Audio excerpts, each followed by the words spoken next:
Bom dia, queridos alunos, tudo bem? Eu sou a professora Patrícia e hoje eu quero trazer um pouquinho para vocês sobre o gênero causo. O causo é um gênero de tradição popular, de tradição oral, que conta histórias fantásticas, que tem um tom engraçado, algumas vezes assustador, amedrontador.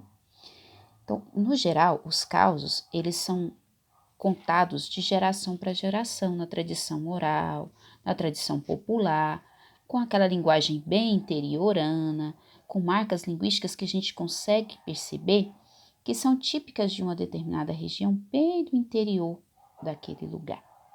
Então, o contador de caos, ele tem a necessidade de se atentar para alguns detalhes. O verdadeiro contador de história, o verdadeiro contador de caos, ele, ao criar essa história, seja ela baseada na realidade ou seja totalmente fictícia, ele se transporta para dentro dessa história, como se ele tivesse vivido aquilo, ouvido alguém contar, presenciado aquela situação.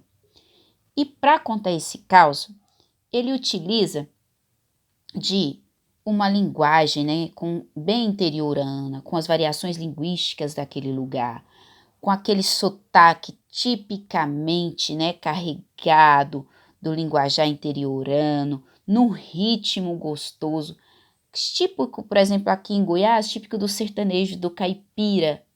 Nós temos até como exemplo aqui em Goiás, o Geraldinho Nogueira, que foi um grande contador de história.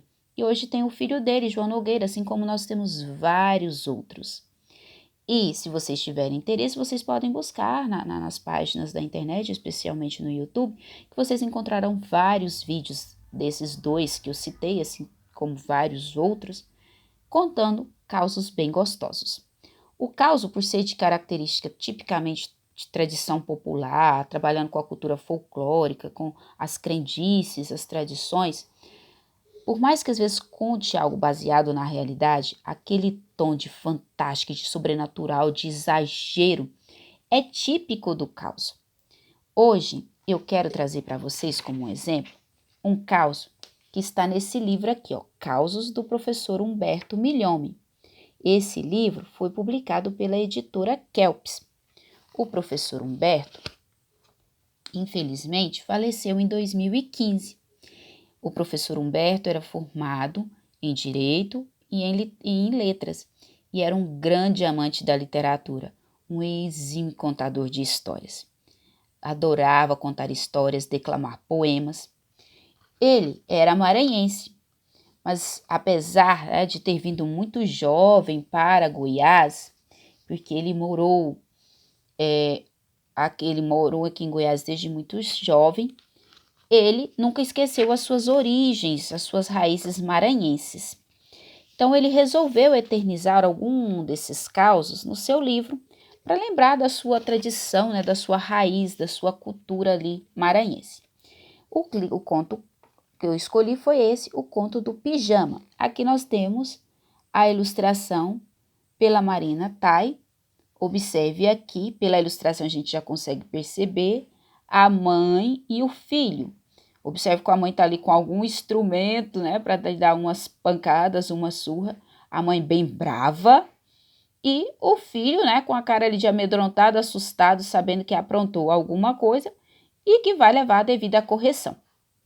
Então, vamos para a leitura desse texto. Espero que vocês gostem, que acompanhem com bastante atenção, certo? Então, diz assim, o pijama. Minha mãe era uma mulher perseverante. Vivíamos no interior do Maranhão. Éramos uma família grande, muito meninos, numa escadinha. 13, 12, 11, 10, 9, 8, 7 anos. Eu tinha 10 anos. Passava os dias andando no mato, comendo araçá e goiabinha. Família pobre, vestíamos bermuda de pernas curtas, que lá eram chamadas de gongó. Eu nunca tinha vestido uma calça comprida. Foi quando minha mãe foi a Grajaú e trouxe a novidade. Uma calça comprida. E para mim, na verdade, era um pijama, mas comprido como uma calça.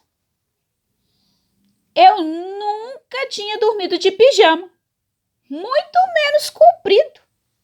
Então, me recusei a usar aquilo. Disse que não ia vestir aquela coisa, não. Mamãe me chamou de bobo, de bicho do mato, de caipira atrasado. Durante várias noites, eu não vesti o pijama, apesar da insistência de mamãe. Vendo ela que eu não ia vestir mesmo, embrabeceu. Me obrigou a vesti-lo. Tive de dormir com aquilo me cobrindo as pernas. Era horrível, um calorão. Passei a noite toda sem dormir. No dia seguinte, disse para mim mesmo: não vou usar isto mais. Quando veio a noite, vesti o pijama e fui dormir. Mamãe não desconfiou de nada. Ao contrário, acreditou que eu tinha aceitado aquela coisa. Lá pela meia-noite, levantei, acendi uma lamparina e fui até a cozinha, onde ficavam os facões da casa.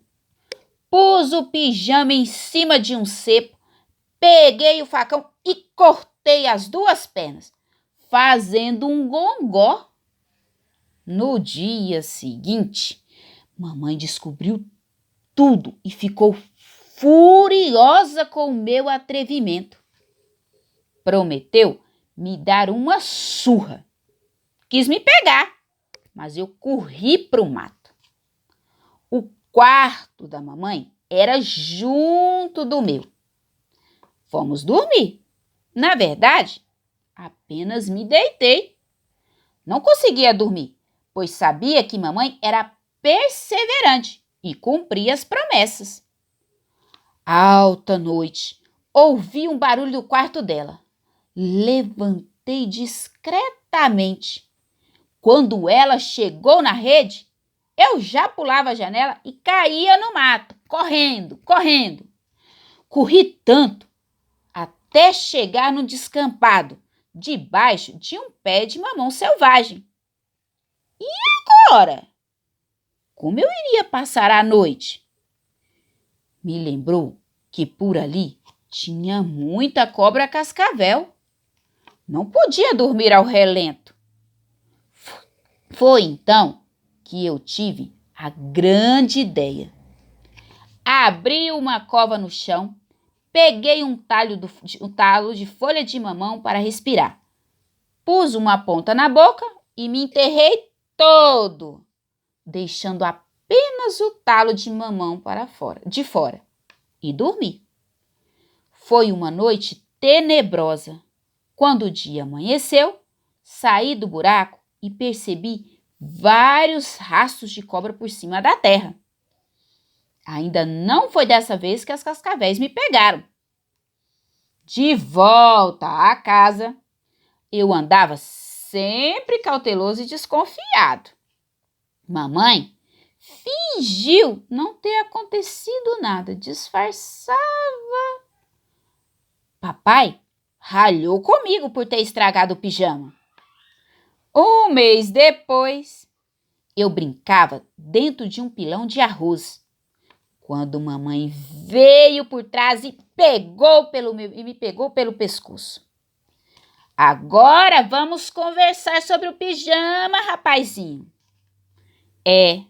Minha mãe era persistente e o cipó de tamarindo comeu nas minhas costas.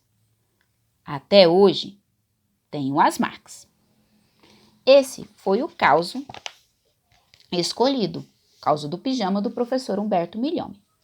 Vocês podem observar que no causo existem várias expressões que são típicas do Maranhão, típicas do interior maranhense. Além disso, nós conseguimos também observar a questão do exagero, do sobrenatural. Já imaginou se enterrar e dormir respirando por um canudinho de talo de mamão? Estranho, não é? Então, quando a gente lê o texto, a gente observa que tem muito de cultura popular, expressões como gongô, descampado, dormir em rede, usar lamparina, pilão de socar arroz. A gente percebe que essas expressões são tipicamente interioranas. Observe aí as cascavéis, quantidade de cascavéis, e olha a questão do exagero, do sobrenatural, se enterrar para se proteger. E observe como ele se coloca durante toda a narrativa. Olha, sempre atento, esperto, mas a mãe é mais ainda, não é?